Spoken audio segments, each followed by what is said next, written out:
So I'm fishing on a party boat, the Dauntless, out here in Point Pleasant, right? And we're on a black fishing trip in the middle of, I think it was January or something like that. I mean, butt cold. It's like 20 degrees out. There's like a snowstorm. We're reeling in like 3 to 4 pound blackfish, one after another over the rail, blah, blah, blah. But I'm dropping down 150 foot of water. I start reeling up this fish. You know, I think it's another blackfish reeled up, and I put it on deck and I look at it and I'm like, that's not a blackfish. And then Captain Butch up on the helm, he goes, Nick, man, he goes, that's not a blackfish, that's a bergall. Now, to preface what a bergall is, bergalls are little trash fish. I don't mean to say trash fish, but little undesirable fish that are like usually anywhere from 3 to 4 inches long, tops, right? Tops. And we're like, that's a bergall. And Butch is like, you got to weigh that thing in, dude. He goes, that's a world record, man. He's like, that's got to be.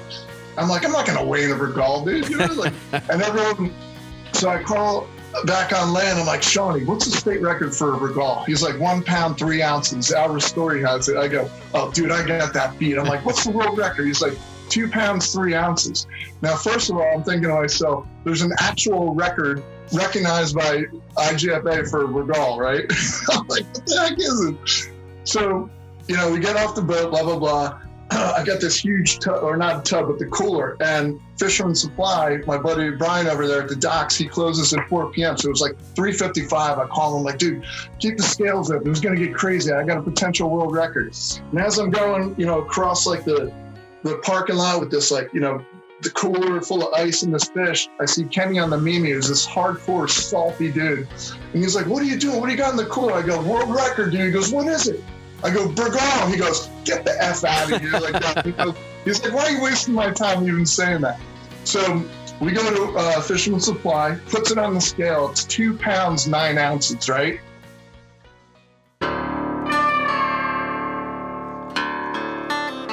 This is the Tom Rowland Podcast.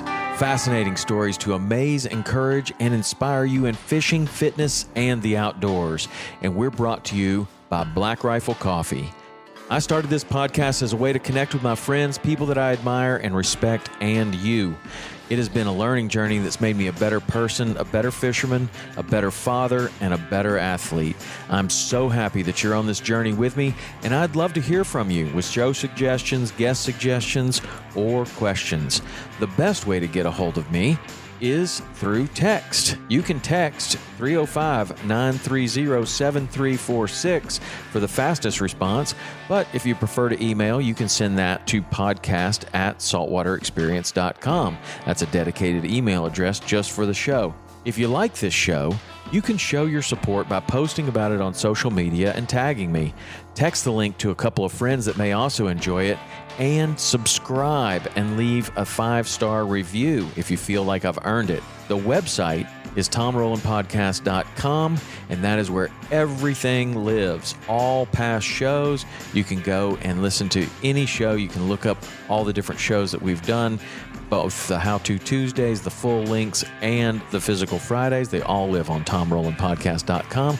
And the social media is Tom_Rowland, ROWLAND, on Instagram, or you can go to our big account, Saltwater_Experience.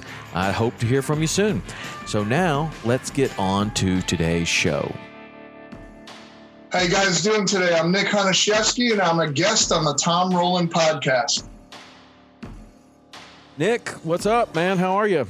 What's going on, Tom? How you been, brother? Man, I've been doing great. I've been doing fantastic. I feel like I know you a little bit, even though we've never met in person, I don't think, but we have mutual friends, and I've heard a lot about you over the years, especially Lloyd Walters. That's right, yeah. He's a good man, that Lloyd, and he's told me lots of stories about you. But I'm glad to get you on the podcast, man. What have you been up to? Yeah, I appreciate it, brother. I wish I was down there in the Florida weather right now at Hawks Cay, man. Jersey's a little cold right now. Is it? Did you get a bunch of snow from this storm, or is it just cold? Yeah, we had the blizzard, but we're used to it up here. You know how like all the news networks make everything a emergency when we got 10, 12 inches when we were kids in the 80s. They didn't even tell you. You just go right to school. No one would care. Do they? And I'm interested because I grew up in Tennessee, and if we even have the threat of snow, they would close the schools down. What was a justification for closing the schools when you grew up? I think if the bus was actually stuck, you know what I mean? So it's like you knew the bus was coming, you know, if it was like 10, 15 minutes late, you know, you're like, okay, it's not coming. And then it would show up. But if it was like a half hour late, you go back, you try and call the school, look on the, you know, the news, the little clicker to say, oh, school's closed. But yeah, I think you had to be stuck officially. Wow. It's a different world when you're used to that and you deal with it all the time. And then you get in the southern states and man, I'll tell you what, they look at it. I think the administration of the schools, I think all the students, I think everybody is like looking for a snow day because you only get maybe 1 or 2 a year. So it's like, yeah, this is vacation day. They'll cancel school for anything, but not anymore. Yeah. Well, I seen your show. It's really good, man. Saltwater Underground. How's that going? Yes, sir. So, it's awesome, man. So this is the second season of Saltwater Underground. Since you're leading into that, we're on Sportsman's Channel on Fridays at 10:30 a.m. and then Sundays 4:30 p.m. and a.m. And this is season 2 of Saltwater Underground, and it's going awesome, man. I appreciate it. You know, I've been watching Saltwater Experience since you guys came out. Actually, we have met, by the way. Oh, yeah. A time ago, when I was the editor at Saltwater Sportsman at the time, I was down at Hawks Cay and I was talking with you and Rich right when you guys were trying to get the show started, man. It was like 2009 or 10, something like that. Yeah, that's right. We're just starting out. But it was pretty cool, you know. But the show's doing great, brother. I'm excited for it. We're showing a different type of fishing, I guess you could say, for the most part, than normal people watching fishing TV shows. We focus a lot in the Northeast, where I'm based out of in New Jersey. And there's definitely not many TV shows out there that are based in the Northeast. So it's kind of cool. You get to see different species, you know? Why do you think that is, that's the way that it is just kind of turned out, that there aren't many shows based out of the Northeast? There used to be, like Spider Andresen. I remember he used to be up there a little bit. And and there would be, George Poveroma, I think, has done some stuff up there. But for the most part, there hasn't really been a show out of there. Why? I wonder why, because the population center is... you have tons of fishermen and tons of interest up there. I wonder why there hasn't been a show over the years. And it's strange to me. I'm just glad that I figured it out and I'm doing it. Yeah, man. That's what it's out there. That's awesome. As you know, it's a tough grind, man. So once you get it going and momentum starts, it's a good thing. Yeah. So what's the concept when you thought you were going to put a show together?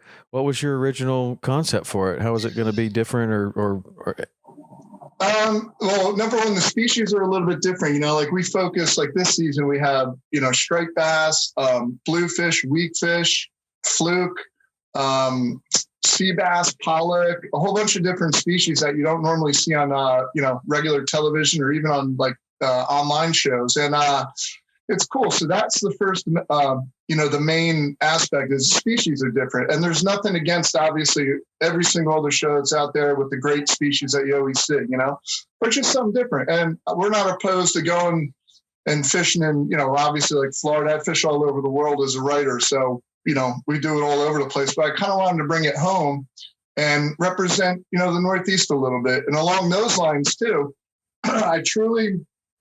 there's a lot of great shows out there, with one of yours being included, obviously. I'm not just saying that. I love the show.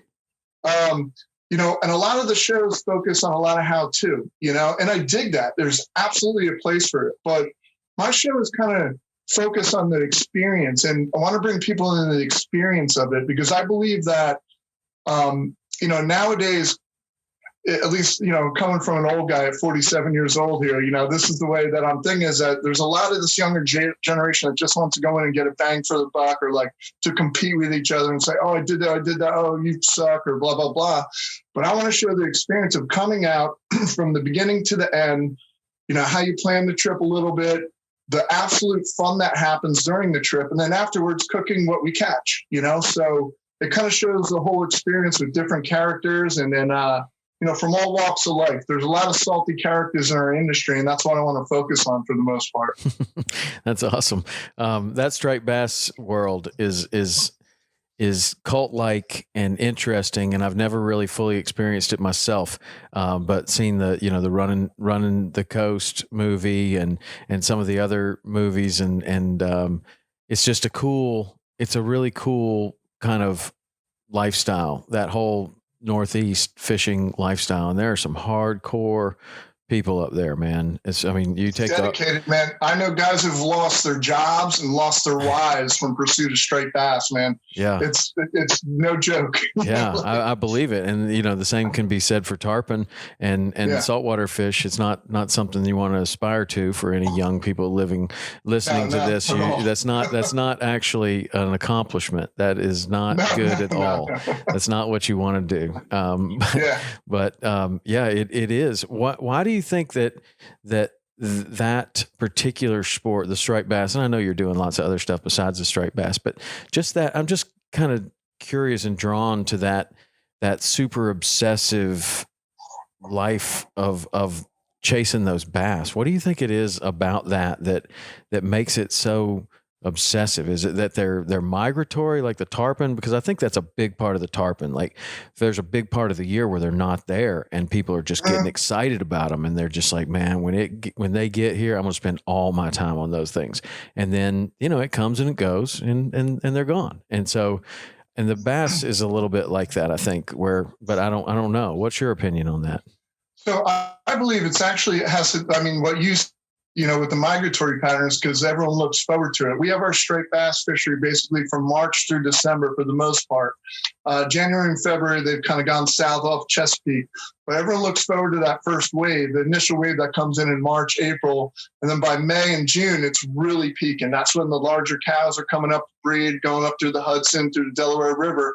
And then the summertime, it evens out. And you really have to go nocturnal then to catch bass, or really at pre-dawn hours before sun up.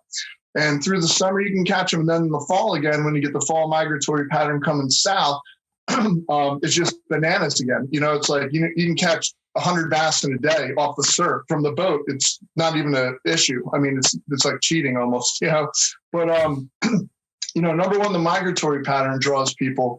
But the accessibility, and to catch them in so many different ways. Like you can, if you're a surf caster, you can bait them up with worms or chunks, or, toss plugs and poppers and everything like that, depending on what you want to do. Flies from the surf.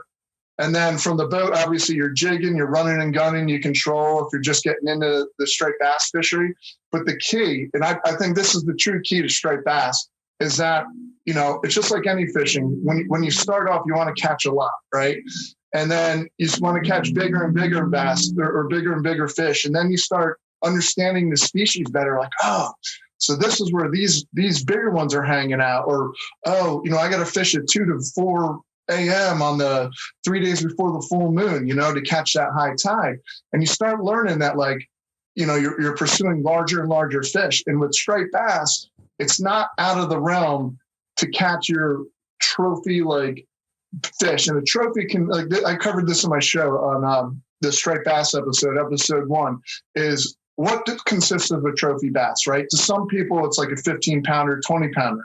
Others, it's 20, 30 pounds. But then others, like for me, for instance, a 50-pound fish is what I consider, like a trophy bass. But there truly is no mark for a trophy. A trophy is what you make it, and what you think is your trophy at that time. Mm-hmm. And, but that's what I'm getting at, is that people pursue, as you fish more and more through the years for striped bass, you kind of want to target those larger fish and target them with a fly rod now, or, casting a plug off the beach. So, and striped bass covers the whole gamut of that, striped bass fishing itself. So. Yeah. That's kind of cool. Almost like the largemouth bass. Like, the largemouth bass is the most popular game fish in the world. And a big part of that is that it eats all different types of lures and baits and flies and everything. And then it's accessible to almost everyone. Can be within a couple hours of a largemouth bass. And you have those big population centers up your way, and then you have a lot of fish, and it seems like that makes a lot of sense. What about the health of the fishery this year? I know the striped bass is, I try to keep my finger on it a little bit. We've talked about it on the podcast a little bit, but the striped bass has gone up and down in the health of that fishery. Where do you see it now and in the near future? So it's interesting. I've covered this over 23 years as an editor and writer in the fishing industry. I've seen it happen. You know, when I was a kid, we'd go down to Island Beach State Park, and in the 80s, there was no striped bass around. They were legally declared nearly extinct, you know, so they put a moratorium on them in the Chesapeake Bay, which was a major fishery at the time where the breeding populations were. They instituted a moratorium for, I think it was 3 to 4 years. I forget exactly. But then the stocks, the young of the year started, growing, getting bigger and bigger. So then through the 90s and late 90s, we started seeing bigger fish. Like back then in like, say, late 90s, if you saw a 40-pound fish, that's like a once-in-a-lifetime fish type thing. Nowadays, people are catching 30s and 40s, and they're, catching the fish of a lifetime, saying, and everyone's a striped bass expert now, But they don't realize that stock was nearly extinct. It's grown through the 90s and 2000s. Then I'd say about in 2008, 2009, when everybody was going out fishing and the regulations didn't catch up to that. They liberalized them very, very much so. So it would allow for taking the big breeding fish out of the population. And that's a problem like in any time that you're, regulating a species. Even though there was a slot limit, it was like one between 24 and 28 and one over 28 to whatever it could be. And then now in the 2010s, they're saying with the young of the year recruitment that there's a little bit more of a downtrend again, right?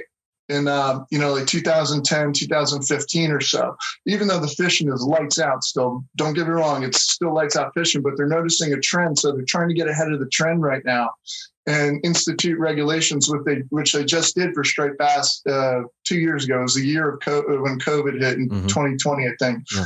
So now there's one fish coastwide limit between 28 and 35 inches, I think you can keep. So that's that slot. So anything that's over 35 inches is going to have to be released now. Obviously, below 28. But in Jersey, statewide, it's one fish between 28 and 38 inches. So the slot is there. But now they've out-regulated keeping the breeder big cow fish to, stay in the gene pool. So I do think that the stock is fine right now.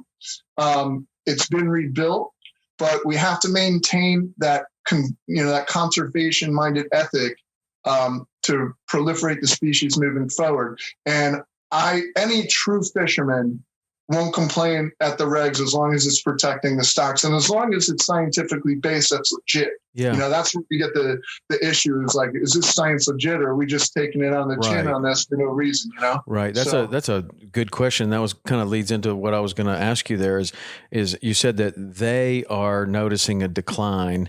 And first of all, I wonder who they is in that situation, because I know that you have so many different states so close together.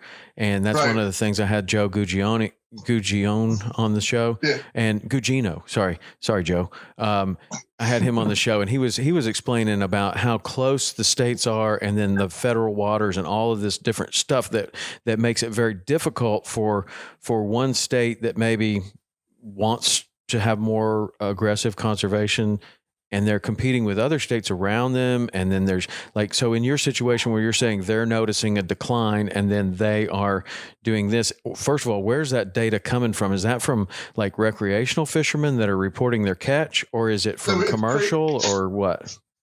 So Jersey doesn't allow for commercial fishing, and that's the main thing I believe is that you've got to get rid of the commercial fishing for striped bass, designated game fish, number one, What has happened before is anytime you get a highly migratory fish, such as a bass from Maine down to North Carolina, right? And those stocks are going back up and forth.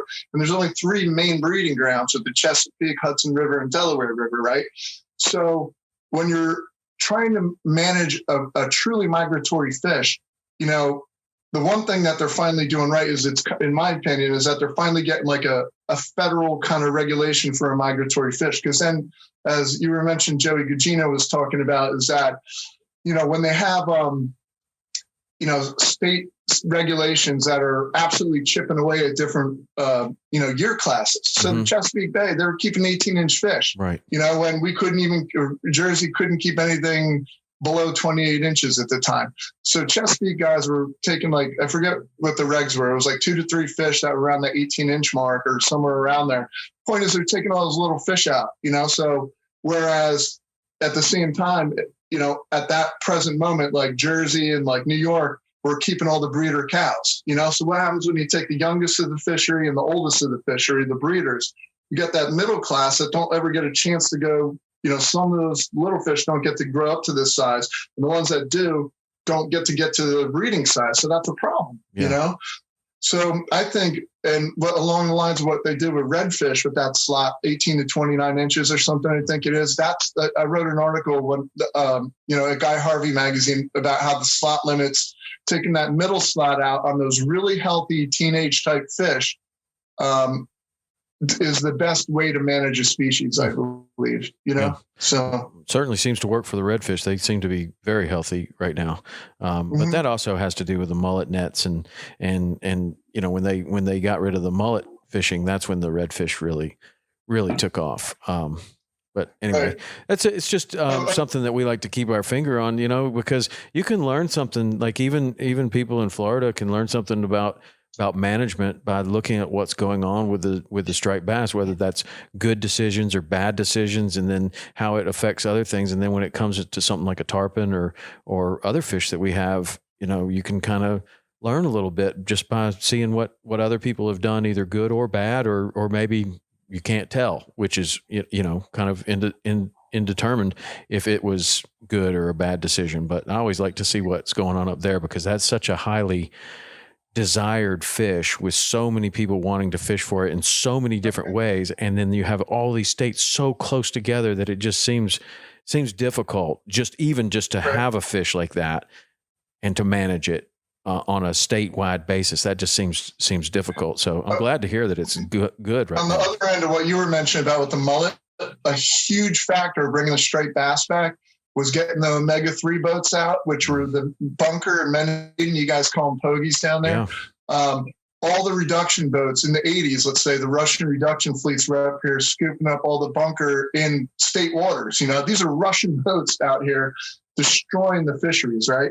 And likewise, omega-3 is based in Virginia, I believe, and their bunker boats were coming up, invading our state waters, taking all our bunker. In the spring, you'd see all the bunker come up, all the bass would be on them. And within, a week, the spotter planes were out, the trawlers were out, purse seiners taking up all the bunker. Bunker are gone, whales gone, stripers gone, bluefish gone, everything's gone. There's no more bait. It's like a desert. So they enacted a law to finally keep the Virginia boats out of Jersey waters. They have to stay at least 3 miles off at the federal line.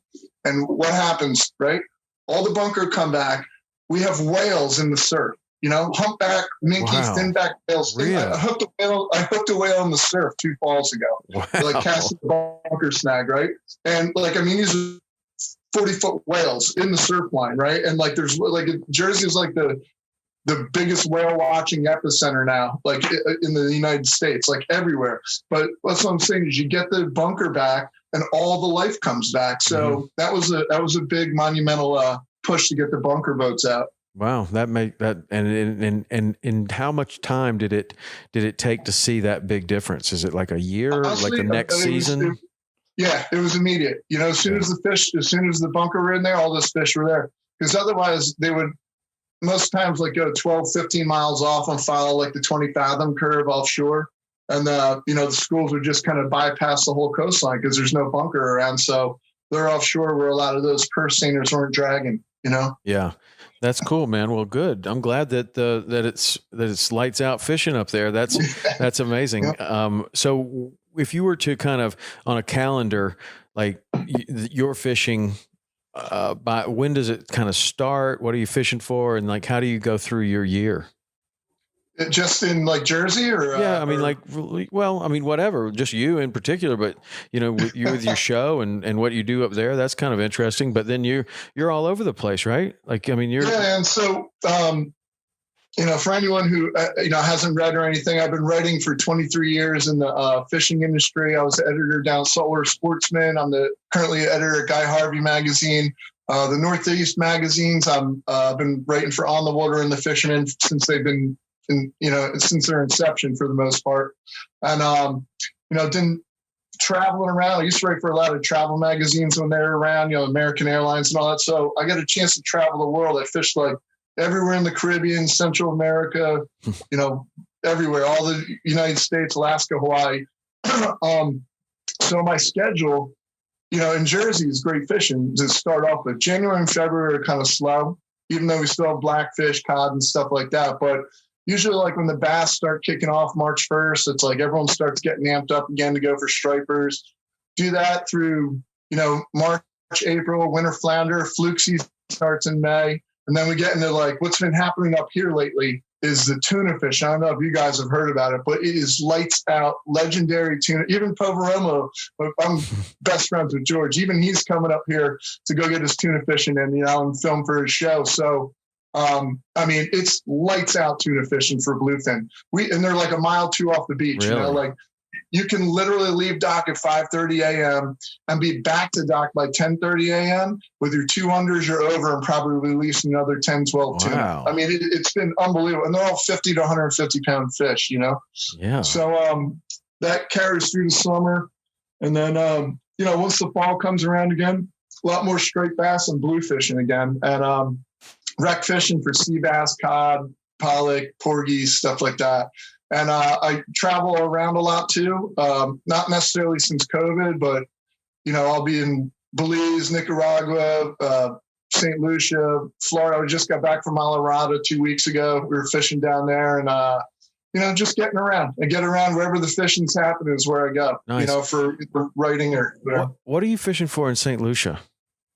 So have you ever been there before? No, but I'm going next week. Really? Yeah.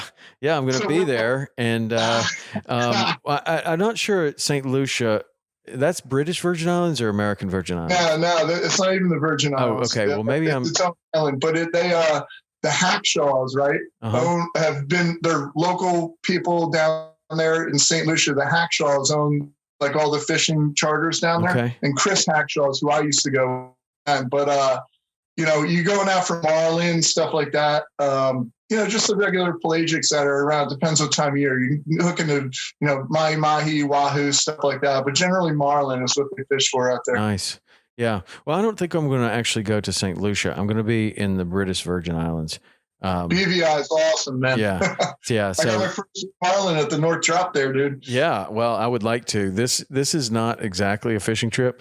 This is kind of I don't know what you call it. Maybe a empty nest syndrome community of people that we're friends with, that all our kids have left the house now, and we can finally do something that we together, because you can't do things like that when everybody's got kids, and there's always and not that I love going to my kids' events, but everybody's always got a kids' event. So this is like the first trip that my wife and I have taken with other couples that, and so there's going to be some fishing, but it's not a fishing trip.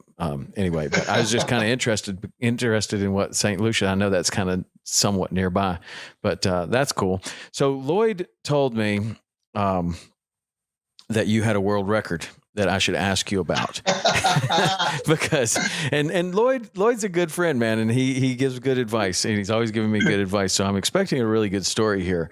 And I don't know anything about it. I don't know anything about your world record, but I'm going to take Lloyd on his suggestion. And I want to ask you about your world record, because I'm assuming it's going to be a good story. So here it goes. I'll make it real quick, right?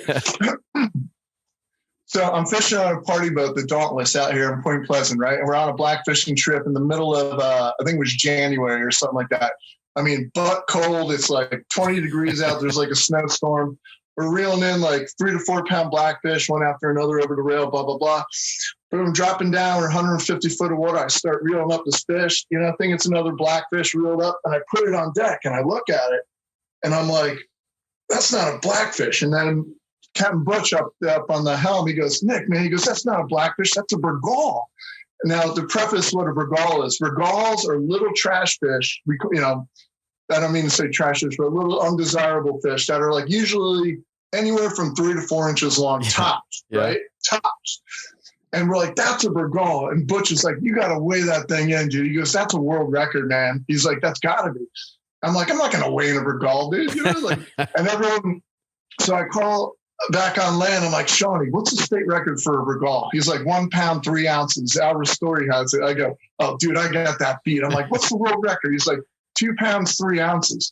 Now, first of all, I'm thinking to myself, there's an actual record recognized by IGFA for bergall, right? I'm like, what the heck is it? So, we get off the boat, blah, blah, blah.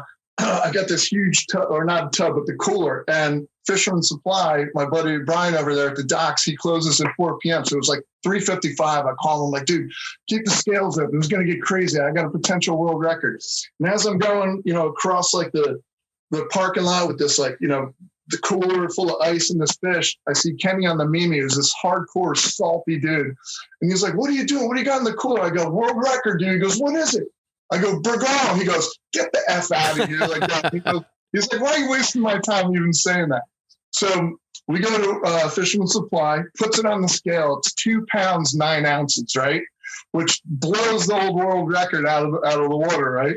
So I don't know if you've ever had an IGFA record or how the process goes, right? Yeah, I've done it. So this is where it gets totally hilarious, dude.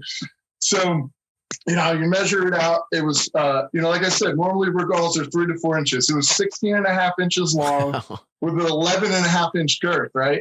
2 pounds, 9 ounces. So IGFA sends me, the stuff to, fill out. And as I'm filling it out, usually you're checking in like 200-pound marlin on an 8-pound line or something, right? Or 200-pound tarp on an 8-pound line. So they're like, pound and weight. I'm like 2 pounds, 8 ounces. They're like, pound test. I'm like 65-pound braided line, And then they're like, length of fight. I'm like approximately 26 seconds. So my boys are like, you got to get that thing mounted, dude. You got to get it mounted. I'm like, no way I'm getting mounted. And I did. I got it mounted. So the guy who mounted it was like Coastal Mounts or something. He goes, I'll tell you what, I got to create a mold for this. I've never, ever mounted a bergall, and I don't think anybody has. But here's where Lloyd comes into the story again. So I had the bergall mounted, right? And I have it. It's funny. It's in another room. But I had it mounted. And then in 2012, I don't know if Lloyd told you any of this or anything, but Superstorm Sandy came up here, and I lost everything in it, right? I live on the beach. Everything I've ever owned in my life was just wiped off the map, right? That's another story. But so along with the bergall mount, right? So I told Lloyd that or whatever, and the Philadelphia Fishing Show about 5 years ago or something.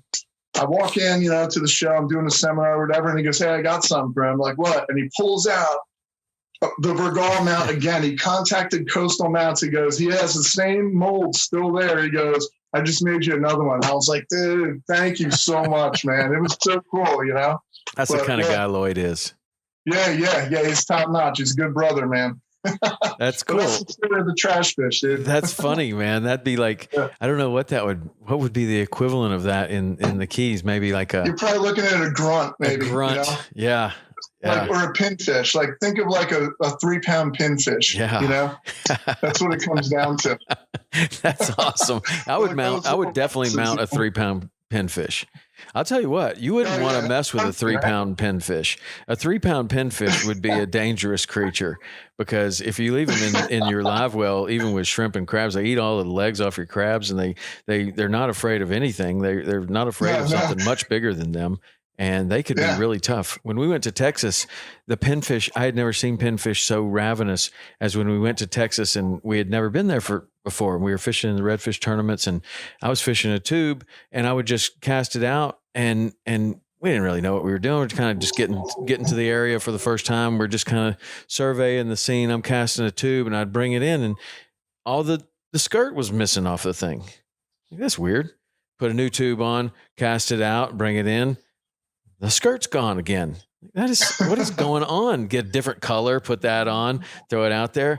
And then I'm watching as I'm bringing it in, and there's about 60 pinfish on my tube, just chewing on the end of it. And they would, in one cast, they would tear up your bait. It was crazy.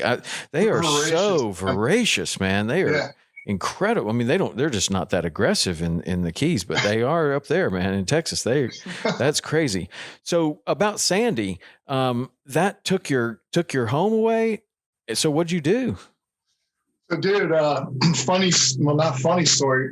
I'll try and make this relatively. Well, I'm glad you got a sense of humor about it. Yeah. It's screwed up, brother. I'll tell you what. So, Sandy came 2012, October 29, 2012, right? I was one of the last to leave the barrier island. The cops were coming up. to everyone's house saying, if you're staying, it's mandatory evacuation. There's no, like, they were kicking people out of the houses. If you didn't go, they'd put you in the back of the car and go out. You had to write your number, serial number or social security number on your wrist in black marker if you decided to stay so they could identify you and stuff. So long story short, Sandy came through, evacuated the island. I had no idea if I had a home or not or anything like that for about a week, right? Because there was no TV, there was no, not only did the entire coastline just get completely decimated, but inland, there was no power for, a week everywhere in Jersey, So we couldn't get internet, couldn't get the TV, couldn't do anything, couldn't call anybody, cell phone, couldn't charge anything. It was crazy. So like I said, long story short, I snuck in with a cop. I was like sitting there. I'm like, I don't even know, like, if I have a house left. I don't know if like anything exists. I don't know if it's like torn up or if it's still there. Got snuck back in with him and I see it. And it was just absolute apocalyptic, man. All I can describe it as is being like a war zone, dude. I mean, there weren't any roads left. There was no roads. There was no houses. Everything was just on fire. They had 30-foot flames of natural gas spewing out of the ground everywhere and just driving through it in this toxic stench. And I kind of got an idea where my house was because you couldn't even tell where you were on the island anymore. And I'm like, I think this is where it was, and it's obviously not here anymore. So I had to accept it. I was like, okay, it's done. And not only was that part done, but I don't care about losing the furniture, all the fishing gear and stuff, but all the stuff that means something to you in life, like, my dad gave me my first fishing pole, all the pictures I've had, my granddad table, your favorite pocket knife, your mom's, letters to you in college and stuff like that. And all of my life from 38 years old, before that, it was totally wiped out. I don't even have pictures of me from being a kid or teenager or anything, or all my writings. So as a writer for, back then, it was probably about 16 years, 17 years, full-time writer and photographer. All my writings, all my photography, all my hard drives, everything was just gone. I mean, not one thing left ever, And so I was living out of like Salvation Army clothes for like 2 weeks. And then friends at the Saltwater Sportsman in Marlin or Bonnier, they had a GoFundMe. And so, my buddy John Brownlee got all these rods sent up to me and stuff, and started amassing like fishing tackle, clothing again. And it just was crazy. And the crazy part of that is 9 years later, I'm still not rebuilt back home. So anytime there's a hurricane, I'm on for the first 5 years, I was a guest on like HLN News, like CNN News is talking about how can this man be, 5 years after the hurricane, the superstorm, and still not back home. And it's just been such a crazy, crazy ride, man. But point of the matter is life moves on. It's been 9 years. I've moved at I had one place for 15 years that I lived in, right? I bought my house when I was 23 years old on the beach, and I've lived in 15 different places since then. How crazy is that, right? Wow. But it's if anything, it's absolutely taught me how to move on, accept defeat, accept stuff that you can't control that's out of your hands, but to not worry about the small things in life, man. It's like I see people get worried about the craziest stuff. I'm like, man, it's like if you lose everything in your life, accept your life. If you lose everything in your life, and thank God I got my life, and none of my friends actually died in Sandy. But you got to be thankful for that, and I am thankful for it. And anytime there's a big hurricane, I did a fundraiser for Irma and for Michael and stuff, because Irma was the first one that actually looked like Sandy did a little bit, Yeah. But, it was something that I could relate to. And Michael did as well, on the Gulf Coast there. So the point of the matter is, it's like, just keep pushing forward. But it's taught me, like, nothing can take me down, Tom. It's crazy stuff, man. It's like, I know that I could look at someone right in the eye and be like, I know you might have some stuff, but I got some stuff too. It's man. I've been through some crazy stuff, man, not just losing everything, but the real fight was after Sandy. You know what I mean? Like all that stuff that I lost and everything, I had to get through that stuff real fast. It's the fight afterwards that really is the challenge, Like the fight, what about the fight afterwards that was so challenging? Like for instance, paying a full mortgage on a house that doesn't exist, right.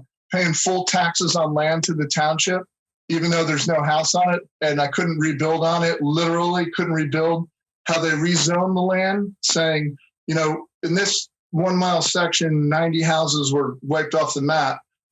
We're not telling you 90, you can't come back, but you only have room for about 40. So you guys figure out amongst yourselves how you're going to do the property management here. Yeah. Wow. So, and I sat down with Governor Christie at the time. All the governors come through and promise me, oh yeah, we'll take care of you. And no one ever takes care of you. And as you know, when the news cycle goes down, everyone forgets about it. And that's the one thing I really dislike about hurricanes and any natural disaster. Like, does anyone remember the tornadoes that went through now? I do, but everyone else forgot about them. Right. It's like those people are still suffering, So if anything, I do want to eventually, maybe even when I get the show really rocking and rolling, to be able to donate to charities even more and, to help people out that go through natural disasters like that, because they need it, Yeah, for sure.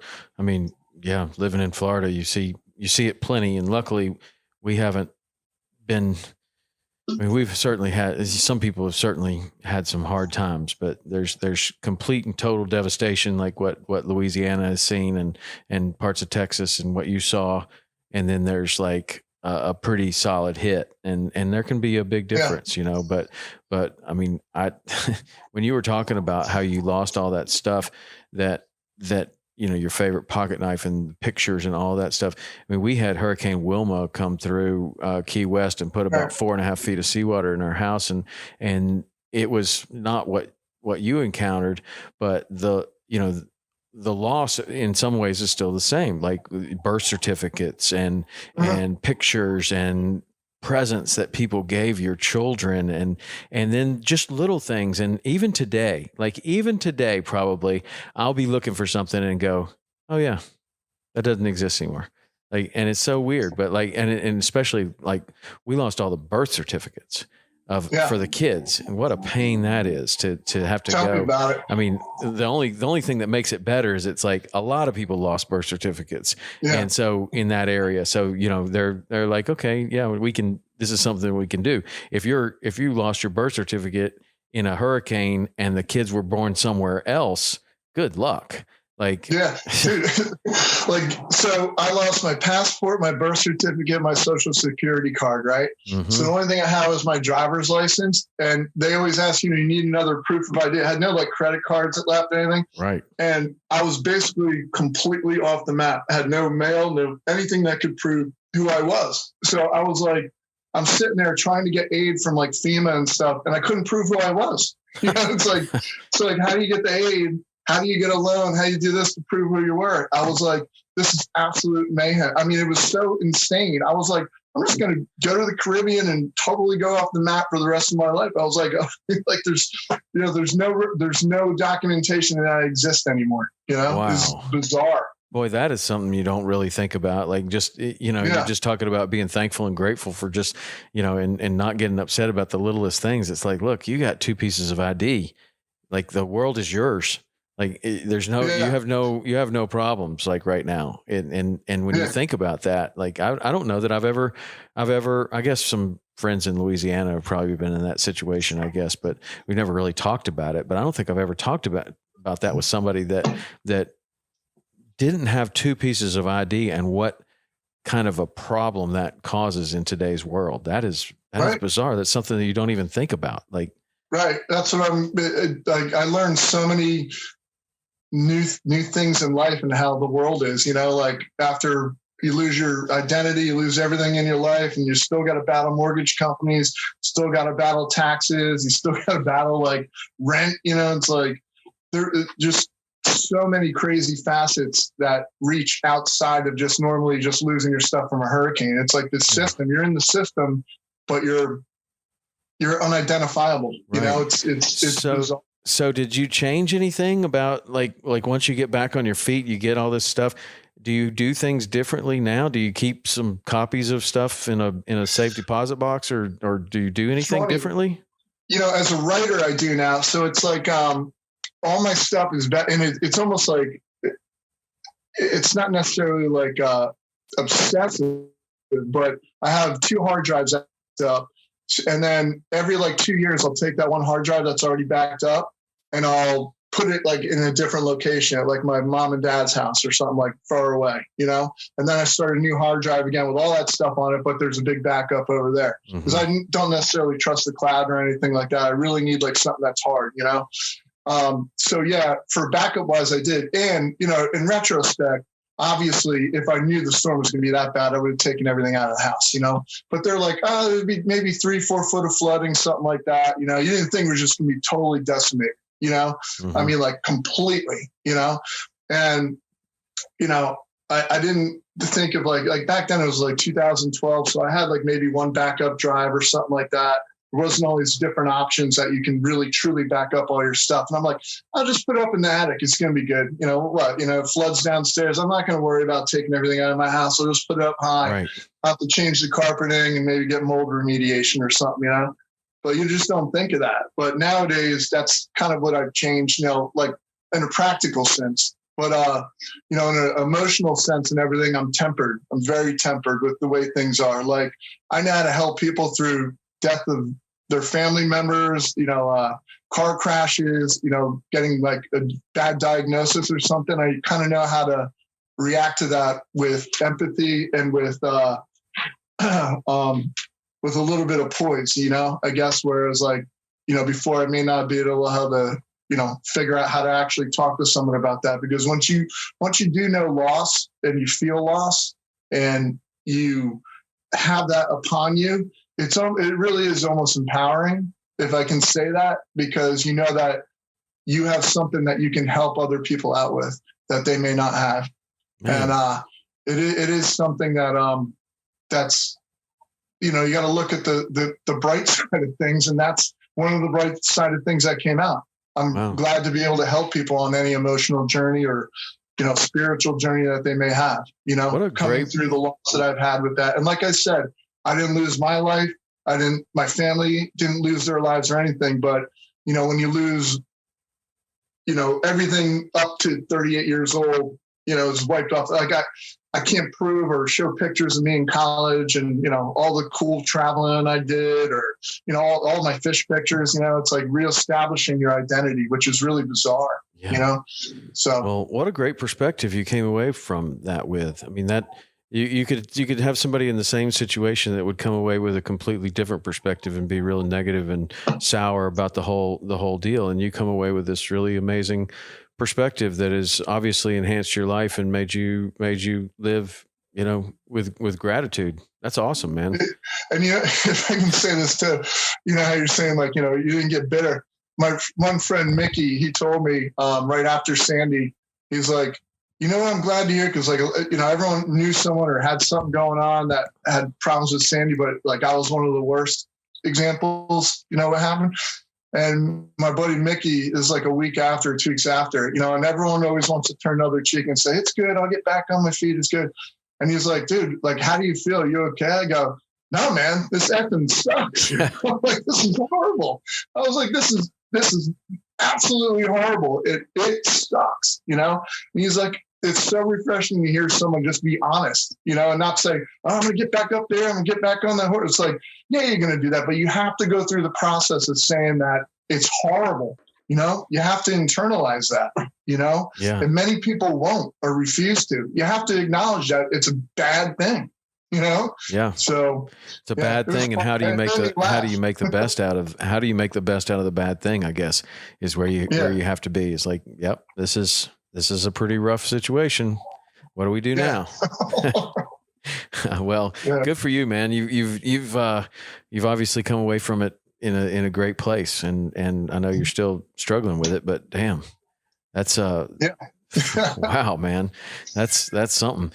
So I know you got something to do here in a little bit, but I have some questions I want to finish up with.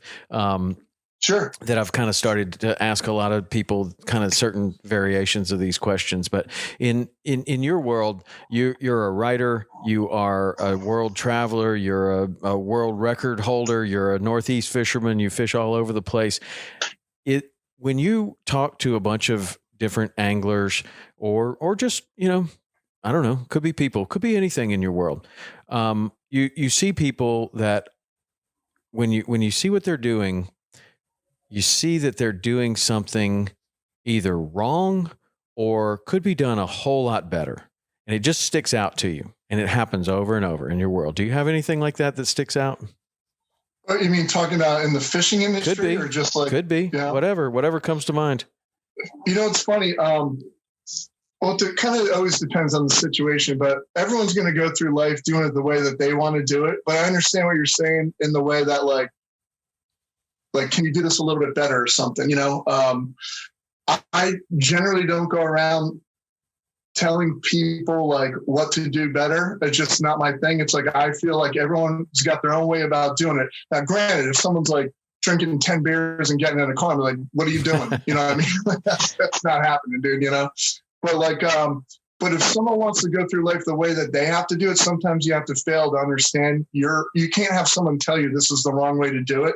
You have to fail and let them fail to be able to do it and become a little bit more enlightened in the sense of saying, I know you were trying to tell me this before, you weren't pushing it down my throat, but now I understand why. There's wisdom gained in failure.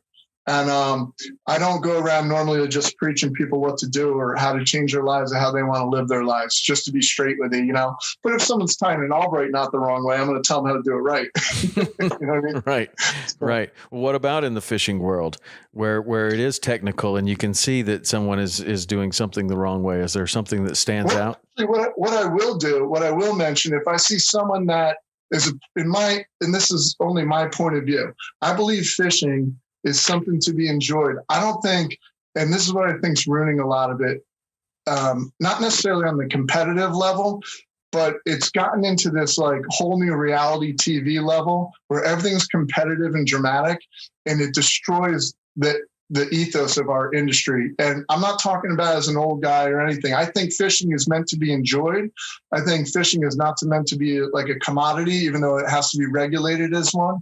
But I do believe that people should really understand the spiritual aspect of it and realize that it brings people together and shouldn't put people apart, and that's the scary thing I see a lot in our industry. Granted, it just could be a phase of people going through that are thinking fishing is like trading stocks or something like that, where it's competitive and, I beat you on this. I did that. You suck. Make fun of this guy, that guy. We never made fun of anybody in fishing growing up. Yeah, we could laugh and stuff and have a good time, but there's this sense of vitriol, like a vitriolic sense of people wanting to attack other people now that social media has brought upon us. And, and I hope it cycles out of our industry. I just had this conversation with Poveromo 2 nights ago, actually. I really do hope it cycles out of our industry and gets rid of all the crap that people take as truth when it's just spewed out all the time. And because it's spewed out all the time, people take it as truth. When the truth of the industry is people that dedicate their lives, or you don't have to dedicate your lives to it. You can have your own job and have nothing to do with fishing in the industry. But you enjoy going fishing, you enjoy taking your kids or your wife or your friends fishing. That's what it should be. It shouldn't be competitive. I think it creates a lot of anxiety amongst people, and that's not what fishing should do. Yeah, you certainly have that. And a lot of that is, in my opinion, brought on by social media. But you also have something that I notice that I try to talk about here a good bit, is that you have these different, and we have had this even before social media, is you have these different kind of affinity types. Like you might have the fly fisherman, and you might have the bait fisherman, you might have the surf fisherman, and this group doesn't like this group, and this group doesn't like this group. And it's like, wait a minute, like we got bigger problems than the fly guys don't like the lure guys, right? Or the fly guys don't like the bait chuckers, And it's like, man, we really need to step back and realize that, like, if there was a problem and you're on a river, this little river, and you don't like, the fly guys don't like the bait guys. Okay.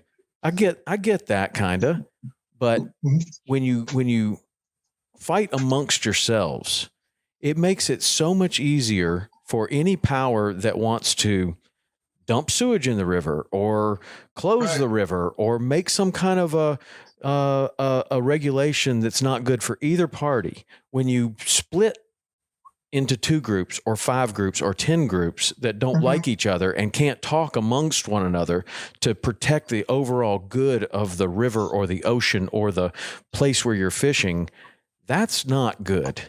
That's not good. And I don't like the infighting, like what you're talking about. I call it infighting, where we all like to fish, but we're fighting with each other over what style of fishing is best or preferred, or like, who cares, man? If you're having fun, exactly. Like if you like to throw bait, man, good, great, awesome. Right. You're one of, it should be like, you're one of us, right? Yeah. Instead of, ooh, gross. There's certain things, by the way, Tom, too, I got a text. I till 4:45 if you still want to go. Yeah, we'll go. But like you said, and back in the days, and put it this way, I do all fish. In fact, I'm going ice fishing tomorrow, right? So I do all fishing, fly fishing, chunking, plugging, trolling, jigging, whatever it takes, you know? And I wrote this like a long time ago, like 2003. Granted, I was a little more jaded back then on this particular demographic of people, but I always thought that fly fishing, you know, brought a sense of elitism to the sport back then. I mean, it's a lot more different the way I look at things now, but, you know, and like, I'm looking at people that like get in the industry and start having like a voice that have either been like hedge fund managers and then they came into fly fishing. Like, no, you didn't jig, you didn't chunk bait for bass, you just went right into fly fishing. And now like, you think like that's the only fishing that's out there, you know? Right. And so like your voice now is like, okay, it's all about this particular piece of the fishing industry to have a voice. And that's wrong. And like, it goes on what you were just saying there. We're all the same. We enjoy the same, you know, resource, enjoy the same sport. We might go about it different ways, but you have to come together, because otherwise the powers that be that are trying to go against, whether it's something as a whole the fishing community doesn't agree on, it's a divide and conquer strategy, you know? Yes. And if we divide ourselves, we're going to get conquered easy. That's exactly right. And you know, it happens even on a even further in than that, on a nuanced level, where people get into fly fishing and that's the only type of fishing they've ever done. But then they get into dry fly fishing and they don't like the guys that nymph or shoot or fly or throw streamers or whatever.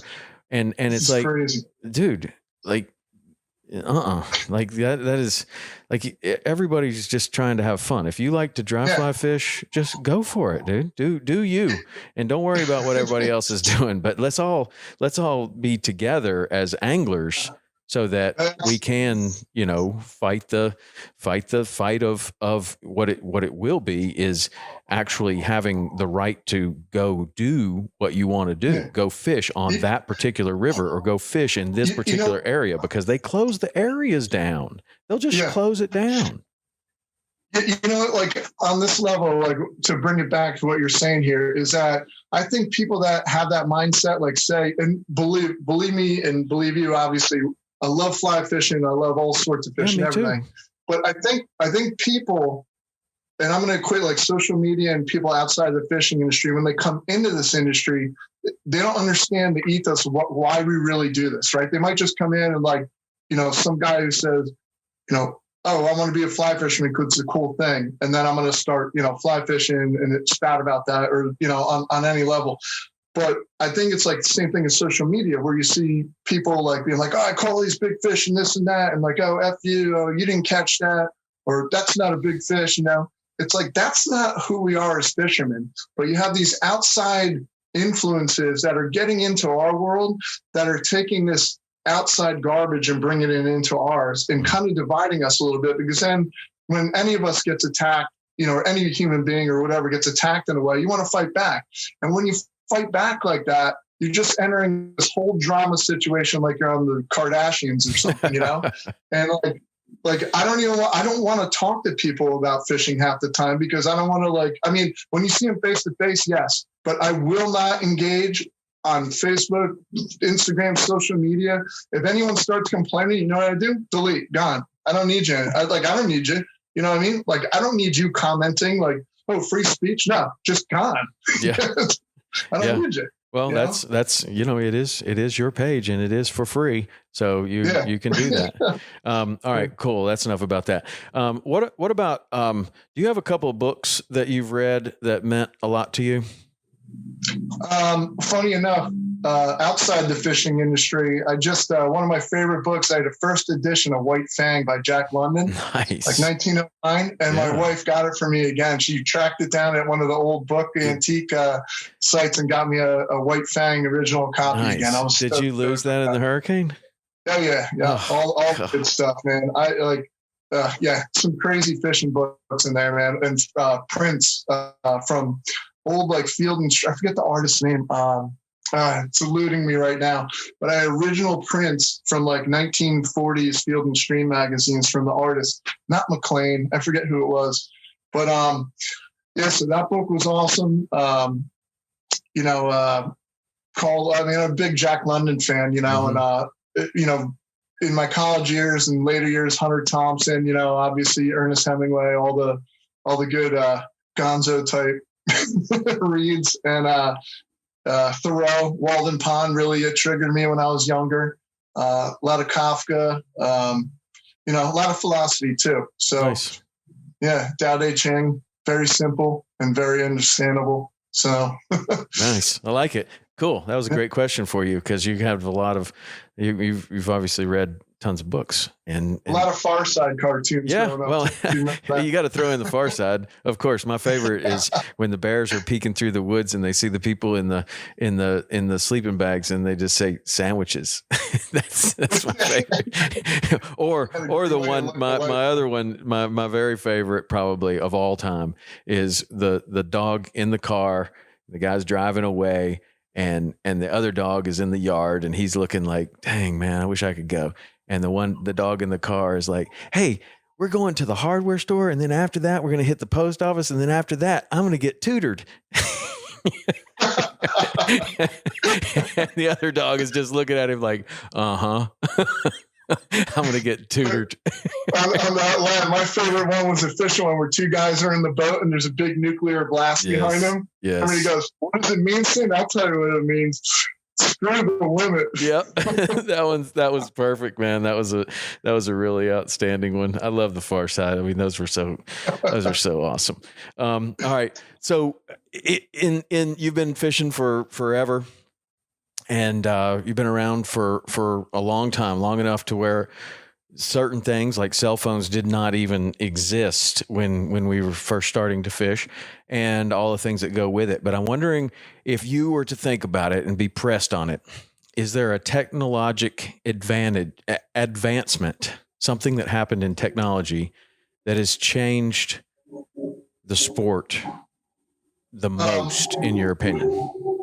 Well, for the better or for the worse? Either way, doesn't matter. Well, obviously, I mean, like probably everyone said, social media has changed it for the worse just because of spot burning and people don't realize that, like, I'm going to go for the worst and for the better. I'll do the worst first is, like I said, it creates like this community that there's no real person behind. It could just be anyone spouting off on stuff and creating drama. But likewise, too, it's killed spots, and as any true hardcore fisherman knows, like there's spots that everyone kind of knows about, word of mouth and whatever. And then there's spots like where to park and access and this and that. It just gets blown up on Facebook. Like could be someone just starting to learn how to fish. Maybe they just don't know. Honestly, maybe it's just ignorance. Like, oh, go park on Princeton Ave or something like that. Oh, you could just access, and then you're like, why did this guy say that? Then there's 20 cars there, too much parking, and then they shut it down. Then they outlaw parking there, So that's the worst part about it. And that's through social media. And it could also be through cell phone usage, or, people just posting on what's going on. But for the better is Google Maps, which is cool. I remember when I was down at Saltwater Sportsman working there, and I'd always go up to the Canaveral, Titusville, Mosquito Lagoon, and I'm like, I'm going to find some cool shore fishing spots. And that's really when it was like 2010. So like Google Maps was just kind of coming around with the satellite images. And I'm like zooming in. I'm like, oh, it looks like a little sand road I can get in there, drive my Jeep. I got to just, go through this little tiny puddle or something. And I found all these little sand spits that I was fishing and catching redfish on and sea trout and dodging gators and stuff. And that was cool because I would never have found that spot unless I just started searching around, So I think technology in that way is kind of cool that you can do your own searching, and find spots to fish or something that could be fishable that are, and maybe you got to hoof it to or they're inaccessible spots, but you can kind of get a gauge. Okay, that's 300 yards away. I could park here and walk in, Yeah. So. Yeah. Awesome. All right, man. That's great. So I know you got someplace to go, and I do too. If people want to watch your show, if they want to read some of your stuff that you write, where do they go? How do people follow you? They can go to the, saltwaterunderground.com is the easiest. And then on Sportsman's Channel, my show, Saltwater Underground, is running through the end of March on 10:30 a.m. on Friday and Sundays, 4:30 p.m. a.m. And then, as you know, all my reruns after that are on Waypoint TV. So anybody can access them 24/7 on the Saltwater Underground with Nick Honachefsky tab. And my YouTube and Instagram at Nick Honachefsky as well. Okay. All right, Nick, man. Awesome. Great to talk with you. It was a really fun conversation, man. I liked it. And I didn't know all the stuff about Sandy, man. Good. Yeah. Crazy stuff, man. What a crazy experience. But I do have to say, man, you really came through that in a real positive way. And you're certainly to be commended for that. That's kind of it's unexpected. I don't know what I expected, but just your attitude, the way that you came around, and your perspective on the whole situation is really, really cool, man. So good for you.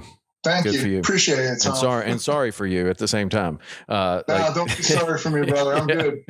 Well, yeah. All right. Well, Nick, thanks, man. Thanks for doing it. We'll do it again, and you guys go follow him and check out his show. It's awesome. All right. Thank you, brother. I appreciate it. You bet, buddy. We'll talk to you soon. See ya. See you, man.